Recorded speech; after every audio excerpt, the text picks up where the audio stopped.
guys, welcome to Rockstar Valli Kitchen. இன்னைக்கு நம்ம சேனல்ல பாத்தீங்கன்னா சிக்கன் பிரியாணி எப்படி செய்யறதுன்னு பார்க்க போறோம். அதுக்கான தேவையான பொருட்கள் பத்தி இப்ப நம்ம பார்க்கலாம். வெங்காயம் 4, கொத்தமல்லி, தக்காளி 4, புதினா தழை, 6 பச்சை மிளகாய், 1 லெமன், இப்போ எண்ணெய், நெய், கார மிளகாத்தூள், உப்பு, தயிர், பிரியாணி மசாலாக்கள், 1 கிலோ பிரியாணிக்கு 2 பூண்டு, 50 இஞ்சி, colour powder, 1 kilo chicken. Colour powder வந்து நம்ம தேவைக்கு ஏற்ற மாதிரி போட்டுக்கணும். 1 கிலோ ரைஸு அதுக்கு பாத்திரத்தில் கொட்டி நம்ம ஃபஸ்ட்டு ஊற வச்சுக்கணும். இது நல்லா ஊறின பிறகு நம்ம அரிசி போடும் போது கழுவிட்டு அரிசியை நம்ம வந்து ஆட் பண்ணிக்கலாம். கடாய் நம்ம எடுத்துக்கலாம். அடுப்பை ஆன் பண்ணிக்கலாம்.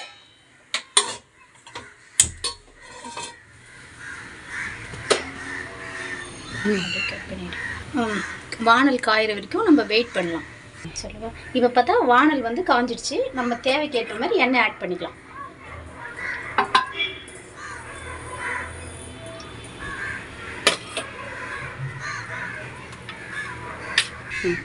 எண்ணெய் இப்போது நல்லா காஞ்சிடுச்சு. இப்போ வந்து நம்ம வந்து பிரிஞ்சி இலை, லவங்கம், கல்பாசி, ஏலக்காய், ஸ்டார் பூ, சுருள் பட்டை, ஜாதிப்பூ, மராத்தி கொம்பு இது எல்லாத்தையும் போட்டு நம்ம நல்லா வதக்கிடணும்.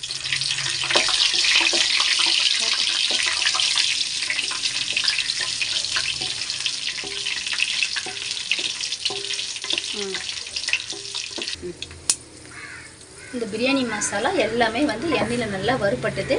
வறுபட்ட பிறகு இப்போ நம்ம வந்து ஆனியனை இதில் கொட்டி நம்ம நல்லா வதக்கிடணும்.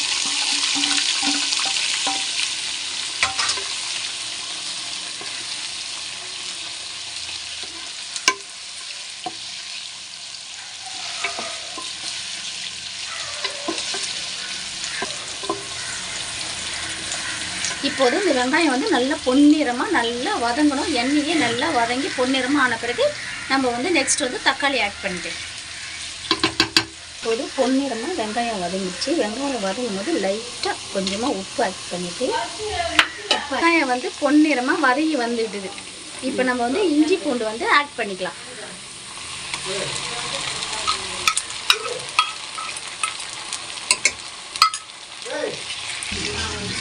இந்த இஞ்சி பூண்டு வந்து நல்லா பச்சை வாசனை நல்லா போகிற வரைக்கும் இந்த இஞ்சி பூண்டு நல்லா வதக்கிடணும்.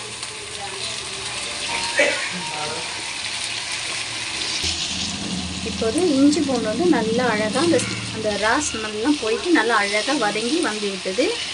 இப்போது நம்ம வந்து அரிஞ்சு வச்சிருக்க தக்காளி, அந்த 6 பச்சை மிளகாய் இது ரெண்டுத்தையும் ஒன்றா போட்டு நல்லா நம்ம வதக்கி விடணும்.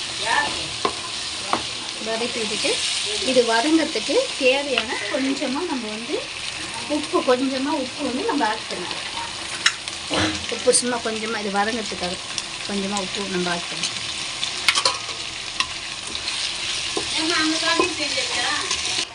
இந்த தக்காளி வந்து பச்சை மிளகாய் தக்காளி எல்லாம் நல்லா வதங்கும் போது இப்போது நம்ம வந்து புதினா கொத்தமல்லி வந்து இதன் கூட ஆட் பண்ணிக்கலாம். கொத்தமல்லி, புதினா இது ஏன்னா செஞ்சு முடிச்சிட்ட பிறகு இது போடும்போது என்ன ஆகுதுன்னா அப்படியே வந்து முழுசாக அப்படியே இருக்கும். பசங்களாம் இதை வந்து என்ன பண்ணுவாங்கன்னா தூக்கி போடுறதுக்கே நம்மளுக்கு ரொம்ப கஷ்டமாக இருக்கும். அப்போது நம்ம இது எல்லாத்தையும் சேமாக போட்டு இதில் வதக்கிட்டோம்னா இது நல்லா சுருண்டு சாப்பாட்டோட ஒன்று தெரியாத நம்மளுக்கு நல்லா மிக்ஸ் ஆகிடும். அப்போ பிரியாணியில் வந்து நம்ம எதையும் வந்து புதினா இதெல்லாம் வந்து நம்ம வந்து அதெல்லாம் தூக்கி போட நம்மளுக்கு அவசியம் இருக்காது. அதனால் இப்போயே நீங்கள் போட்டு நல்லா வதக்கிடுங்க.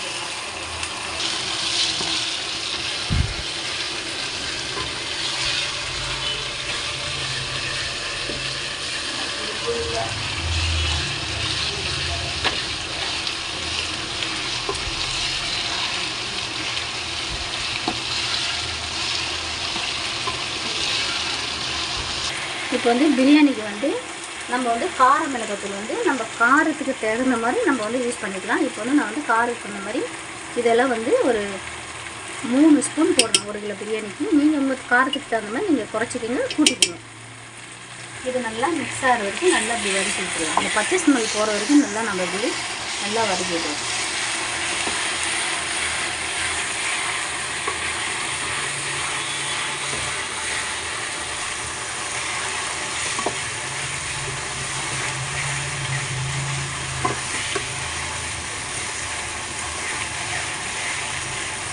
இப்போ வந்து இந்த மிளகாத்தூள் போட்டது வந்து நல்லா அழகாக பச்சை ஸ்மெல்லாம் போயிட்டு நல்லா அழகாக கிரேவி மாரி வந்திருக்கு. இந்த நேரத்தில் வந்து நம்ம க்ளீன் பண்ணி வச்சுருக்கிற 1 கிலோ சிக்கனை எடுத்து இதுக்குள்ளே நல்லா ஆட் பண்ணிக்கலாம்.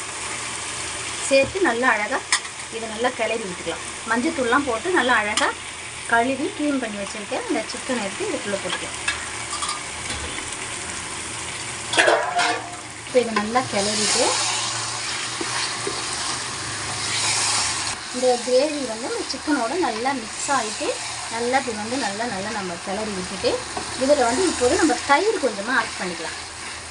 இப்போ இதில் வந்து சிக்கன் போட்டுட்டு உடனே தயிர் போட்டு நம்ம நல்லா அழகாக மிக்ஸ் பண்ணிவிடலாம். அந்த தயிர் வந்து நல்லா சிக்கன் வந்து நல்லா சாஃப்டாக நல்லா அழகாக டேஸ்ட் கொடுக்கறதுக்கு அந்த தயிரை நம்ம ஆட் பண்ணிக்கலாம்.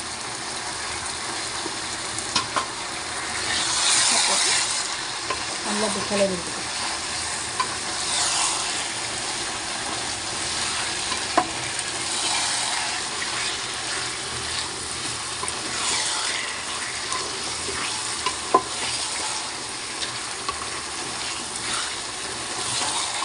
இப்போ வந்து நம்ம வெங்காயம் நல்லா வதக்கும் போதே நம்ம என்ன பண்ணோம், கொஞ்சம் உப்பு வந்து 1 ஸ்பூன் நம்ம சேர்த்தோம்.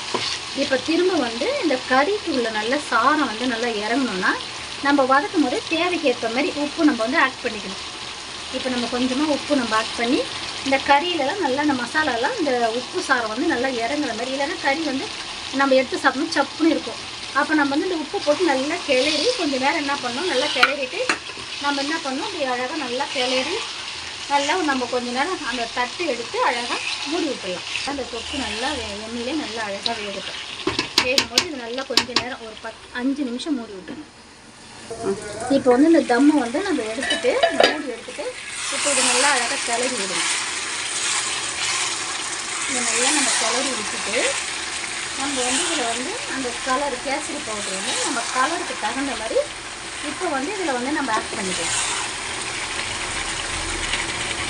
வந்து கேசரி பவுடர் வந்து நம்ம எவ்வளோ தேவையோ அவ்வளோதான் நம்ம இது உங்களுக்கு தேவைன்னா ஆட் பண்ணுங்கள், தேவையில்லைன்னா விட்டுருங்க. சும்மா கொஞ்சமாக அவ்வளோ.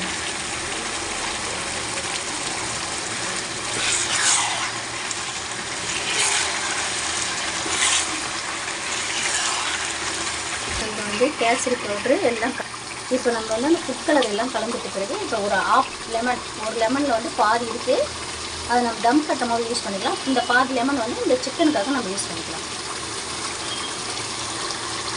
பாதி லெமன்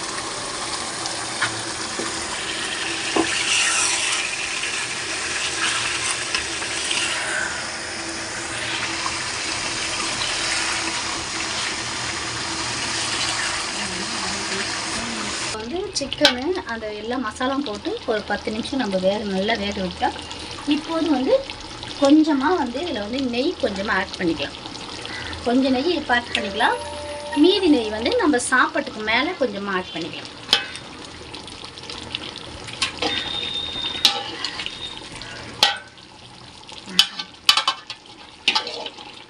நல்லா நம்ம கிளறி நல்லா விட்டுக்கலாம்.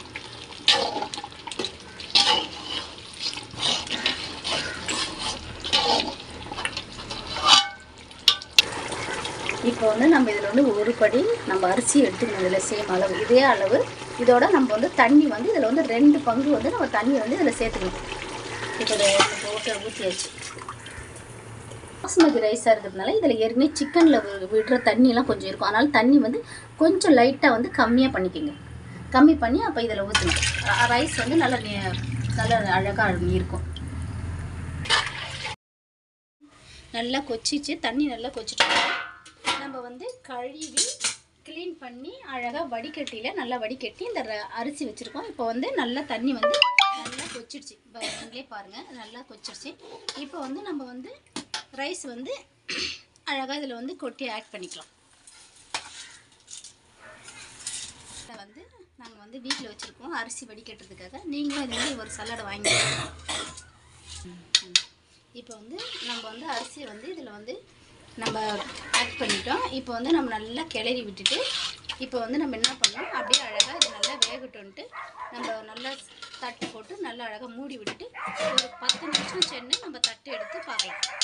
இப்போ 5 நிமிஷம் வந்து நம்ம மூடி விட்டு அரிசி போட்டு மூடி விட்டுட்டோம். இப்போ மறுபடியும் 5 நிமிஷம் சென்ன பிறகு மறுபடியும் எடுத்து நல்லா அழகாக அடியில் வந்து அரிசி வந்து ஆட்டாமல் அழுங்காமல் இப்படி நல்லா அழகாக உள்ளே நல்லா உடஞ்சிடும்னா ரொம்ப கிளறினா உள்ளே அடி பிடிச்சிருக்கானு பார்த்து லைட்டாக கிளறி விட்டுட்டு அடி பிடிக்கல. இப்போ நம்ம மறுபடியும் நெக்ஸ்ட்டு ஒரு 5 நிமிஷம் நம்ம வந்து மூடி விட்டுருக்கோம். அடிக்கடி எடுத்து திறந்து பாருங்கள் அடி பிடிக்குதா இல்லையான்னு. இப்போ நம்ம திரும்பி மூடிக்கலாம்.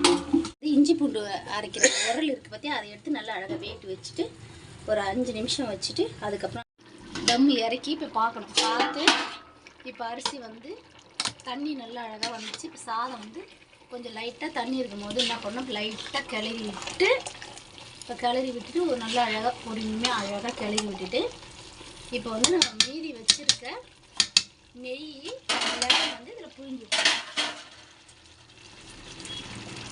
இப்போ இதில் வந்து நெய் நல்லா அழகாக போட்டு விட்டு நம்ம ஃபஸ்ட்டில் ஒரு ஸ்பூன் நெய் போட்டோம் கறிக்கு. இப்போ வந்து மீதி நெய்யை வந்து இதில் வந்து ஆட் பண்ணிக்கலாம். ஆட் பண்ணிட்டு பாதி லெமன் வந்து நம்ம கறியிலே கொஞ்சம் நம்ம புழிஞ்சு விட்டுட்டோம். இது நல்லா அழகாக கொட்டை எடுத்து வச்சுருக்கேன். இது என்ன பண்ணால் மறுபடியும் பாதி லெமன் வந்து அரிசி தம் கட்டும் போது பாதி லெமன் புழிஞ்சு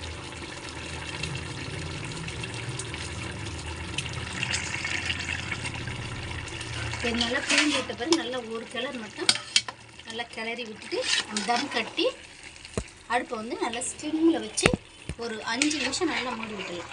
அரிசி வந்து நல்லா இப்படி வந்து குழஞ்சி போகாமல் நல்லா நேக்காக அழகாக கிளறி விடணும். இதை நல்லா இப்படி பண்ணி விட்டு நம்ம தட்டு எடுத்து அழகாக சிம்மில் வச்சு அடுப்பு நல்லா சிம்மில் வச்சு தட்டு எடுத்து மூடிட்டு இது மேலே எதனா வெயிட்டான பாத்திரம் எதனா எடுத்து வந்து நம்ம வந்து இதில் வந்து மிக்ஸ் பண்ணிக்கலாம். பிரியாணிக்கு உப்பு லைட்டாக, இது வந்து இந்து உப்பு, இது உடம்புக்கு ரொம்ப நல்லது. இந்து உப்பு லைட்டாக போட்டுக்கோங்க. லைட்டாக போட்டு மிக்ஸ் ஆன உடனே இதில் வந்து வெங்காயத்தை கட் பண்ணி வச்சுக்கிற வெங்காயத்தை இதில் வந்து ஆட் பண்ணிக்கோங்க. அதுக்கப்புறம் வந்து வெள்ளரிக்காய் அதை வந்து நல்லா துருவி காய் சீவலில் துருவி வச்சுருக்கேன், அதை வந்து இதில் ஆட் பண்ணிக்கோங்க. அதுக்கப்புறம் கேரட் இது வந்து இதில் வந்து ஆட் பண்ணிக்கணும். அதுக்கப்புறம் வந்து இப்போ நீங்கள் வெங்காயம் பண்ணால் ஆட் பண்ணலாம். இதெல்லாம் வந்து நீங்கள் சேர்த்திங்கன்னா உடம்புக்கு ரொம்ப நல்லது. உங்களுக்கு பிடிச்சா நீங்கள் வந்து இதெல்லாம் ஆட் பண்ணி இதில் வந்து மாதுளம்பழம் நல்லா வச்சுருக்கேன். இதை மாதுளம்பழத்தையும் இதில் ஆட் பண்ணிக்கலாம். ஆட் பண்ணி எல்லாத்தையும் நல்லா மிக்ஸ் பண்ணிக்கலாம். இதையும் வந்து நல்லா மிக்ஸ் பண்ணிக்கோங்க. இப்போ எங்கள் வீட்டில் நாங்கள் எப்போ வந்து பிரியாணி செஞ்சாலும் இப்படி தான் வந்து தயிர் பச்சடி ரெடி பண்ணுவோம். நீங்கள் வந்து இதே போல் நீங்களும் செஞ்சு பாருங்கள். ரொம்ப நல்லா டேஸ்ட்டாகவும் இருக்கும், உடம்புக்கு ரொம்ப நல்லா குளிர்ச்சியாகவும் இருக்கும்.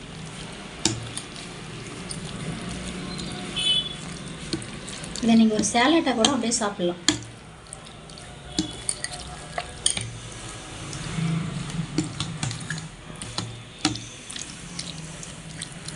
இங்கே பாருங்கள் எவ்வளோ கலர்ஃபுல்லாக இருக்குது பாருங்கள், பச்சை கலர் கிரீன் சூப்பராக இருக்குது.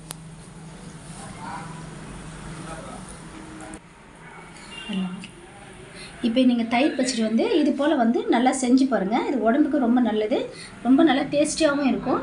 நீங்கள் வந்து சேலட் மாரி கூட இது மாதிரி செஞ்சு நல்லா சாப்பிட்டா கூட உடம்புக்கு நல்லது. சூப்பராக செம்ம டேஸ்டியாக இருக்கும் பிரியாணி கூட வச்சு சாப்பிடும்போது. கட்டிட்டோம்.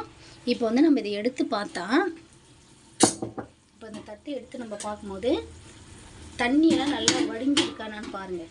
இப்போ நல்லா தண்ணியெல்லாம் நல்லா எடுத்துச்சு. இந்த டைமில் என்ன பண்ணால் எதை சாப்பாட்டை கிளறக்கூடாது, அப்படியே அடுப்பை ஆஃப் பண்ணி விட்டுட்டு திரும்ப என்ன பண்ணோம், இதை மூடி விட்டுடணும். மூடிட்டு ஒரு 1/4 மணி நேரம் பொறுத்து நம்ம வந்து பிரியாணி வந்து இறக்கிடலாம் அடுப்புலேருந்து. கட்டி ஒரு 10 நிமிஷம் ஆயிடுச்சு. இப்போ நம்ம தம்மை எடுக்கலாம். அழகாக வந்துடுச்சு. இப்போ வந்து நம்ம வந்து அழகாக இதை வந்து இப்போ நீங்கள் வந்து அழகாக எடுக்கும் போது என்ன பண்ணணும்னா எதுவும் கிளறாமல் அழகாக ஒரு ஓரமாக அழகாக பாருங்கள். நல்லா அழகாக வந்துருக்கு பாருங்கள். இது பாருங்கள் நல்லா அழகாக இது ஒரு அரிசி உடையாமல் அழகாக வந்திருக்கு பாருங்கள். பிரியாணி ரெடி ஆகிடுச்சு. இப்போ நம்ம தட்டில் போட்டுக்கலாமா?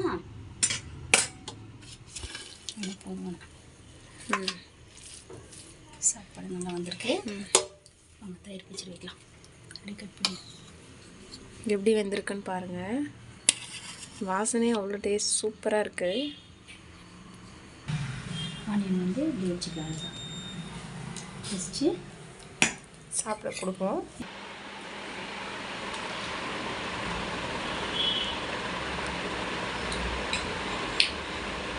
பிரியாணி அருமையாக சூப்பராக இருக்குது, நல்லா டேஸ்ட்டாக இருக்கு. செம்ம டேஸ்ட் பிரியாணி. இதே மாதிரி செஞ்சு பாருங்கள். உங்கள் வீட்டில் உங்கள் வீட்டுக்காரங்களுக்கு பிடிக்கும், உங்கள் வீட்டு அம்மா பிடிக்கும், எல்லாரும் பிள்ளைங்களுக்கு பிடிக்கும், குடும்பத்தில் எல்லாருக்கும் பிடிக்கும். நன்றி.